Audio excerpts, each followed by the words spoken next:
The director of last year's surprise hit Sound of Freedom now tells the story of a nun with the vision to change the world by helping one child at a time. From the studio that Hollywood should be fearing, I'm going to share my spoiler-free thoughts on Angel Studios' new film, Cabrini.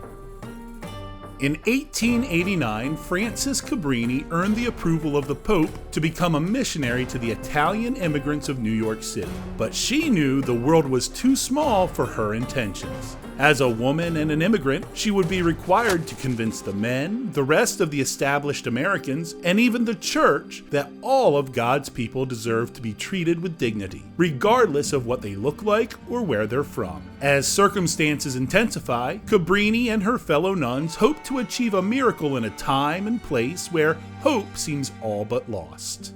Cabrini is a film I have been highly anticipating, but when life got in the way, I wasn't able to watch it until its second weekend in the theater. But boy, am I glad I had the opportunity to see it on the big screen, because it is one of the most beautiful films I've seen in years. From its amazing locations in Italy to the recreated New York City at the end of the 19th century, Cabrini feels like a time machine to a world gone by. Visually, the closest comparison I can think of is one of my all-time favorites and one of the greatest films ever made, The Godfather Part 2. It always impressed me how that film showcased flashbacks to Vito Corleone's arrival from Italy to the US in the early 1900s. Those sepia-toned scenes always felt like a magical trip to the past, and the entirety of Cabrini takes that magic and amplifies it for its entire 2 hours and 22 minutes of runtime, sometimes imitating the exact same warm color palette. I think this is absolutely the strength of Cabrini. Its visual artistry. Its impressive look reminded me of two other films: Martin Scorsese's film following Portuguese missionaries in Japan, Silence, and last year's sci-fi action film, The Creator. In each of these examples, I was transported to a place and time unavailable to me. And Cabrini is the newest instance where the magic of movies allows me to glimpse into those unfamiliar worlds. I think a weakness of Cabrini, few as they may be,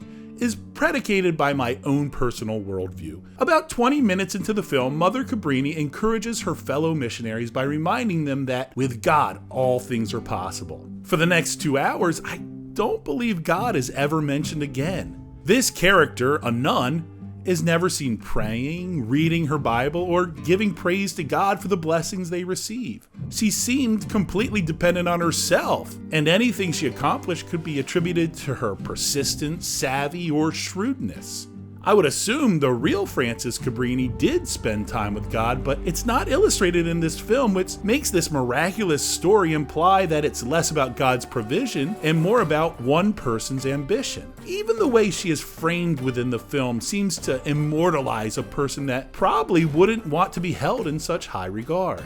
Now, that criticism comes from what I brought into the viewing experience, and we all do that, but let me return to the objective strengths, of which there are many. I am absolutely fascinated by this story based on historical events. Despite being consistently told to stay where she belongs, Cabrini's intentions never wavered. Whether she had to tread through dangerous places and situations, whether she had to battle the political powers, or whether she had to convince the Pope himself, Cabrini continued to urge that the wounds of these less fortunate could be healed by love. I also appreciate its themes of faith, love, and personal responsibility. In terms of faith, even when resources were unavailable, Cabrini believed that if they began a mission, the means would follow. In terms of love, Cabrini, and not just her but also the several nuns with her, turned no one away: the sick, thieves, even an endangered prostitute named Vittoria, who may have the most fascinating arc throughout the film. And in terms of personal responsibility, Cabrini's consistent message was always, you can choose how you live. Of course, all of these positive attributes come to the forefront due to the excellent performances led by Cristiana Dell'Anna, whose sad and tired eyes speak volumes even when she's silent. David Moore stands out as the presiding archbishop struggling to share her vision. And the brilliant John Lithgow brings a gravitas to the film in his limited scenes as New York's mayor.